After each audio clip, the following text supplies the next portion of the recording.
I don't know what the sunrise looked like in Salt Lake today, but I can certainly tell you what the sunset looked like. It was pretty. I was out for a drive this evening, and it just lit up. It did. It was gorgeous. It was so nice. Now I actually do have a shot of the sunset. This is our time lapse taken off of our roof camera here in downtown. We had plenty of clouds throughout the day and in the afternoon, but it did make way just beautiful for about a 20-minute period, 8:50 to about 9:10. It allowed that sun to peek through. It was a pretty sunset in downtown, and temperatures remained mild all day long. We actually peaked at 90 degrees here in Salt Lake City. How about this picture? This is a beautiful shot from Mirror Lake. Steve Strand, congratulations. You're our second weekly winner for the month of June. Your picture's featured at KSLTV.com, and thanks for entering the KSL Les Olson Photo Contest. The winners will be announced at the end of the month. You, our viewers, will have a chance to vote for your favorite. But Steve, that's a pretty shot. Gorgeous reflection of those mountains and the clouds there on Mirror Lake. 90 degrees was the high in Salt Lake City today, 108 in Las Vegas, 90s in Boise, 70s in Great Falls, and 80s over in Cody and Cheyenne.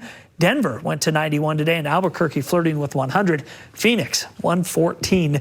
As I mentioned, there is a little weak cool front that is nudging through northern Utah this evening. It is weak. It is not going to produce precipitation, but it is actually pushing in some cooler air and flipping the winds. We still have some strong south winds into central southern Utah. What you're seeing here on radar, this is up in the mid-level. The surface is so dry that a lot of this is not reaching the ground at all, but it's 80 in Price, still 97 in Moab, and 95 at 10 o'clock in St. George. Las Vegas is still 100 degrees.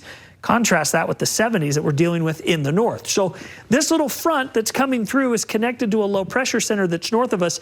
It's taking the storminess with it, and this little front is going to drag through central Utah tonight and then work its way out through eastern Utah by morning. And tomorrow, we just clear out. It'll be a beautiful sunny day, and temperatures will be down a couple of degrees, but that's about it. So by Tuesday evening, all sunshine across the state. In fact, that pattern will hold into Wednesday. We'll redevelop a southwesterly flow Wednesday night into Thursday, and those south winds will bump our temperatures up to 100 degrees in Salt Lake City for the first time this year and shield us. We don't have any storms coming, but it is going to be a very interesting pattern as we head through the next 7 days for temperatures.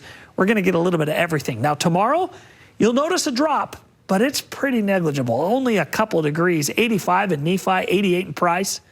Moab tomorrow, we were 100 today, 97 tomorrow, 82 in Panguitch, 103 in St. George, down from 106. So, yes, it does drop, but not by much. 107, 108 on Wednesday, Thursday, St. George.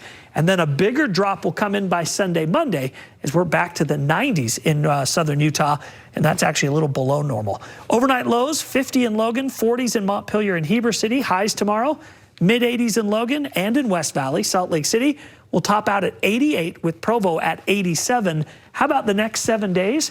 Well, get ready for this whiplash. 80s, turn to 90s, turn to a record-breaking 102 on Thursday, and then by Sunday, we're down 25 degrees into the 70s with lows in the 50s, but there's no storms in any of that in the sense of precipitation. Those are just cold and warm air masses moving around, and it just makes for some pretty crazy swings. So get ready, 70s, 80s, 90s, and 100s. Well, we're sure to have something everyone likes over the next week. Perfect a lot of perspective. options. That's a lot of options. Thanks, Kevin.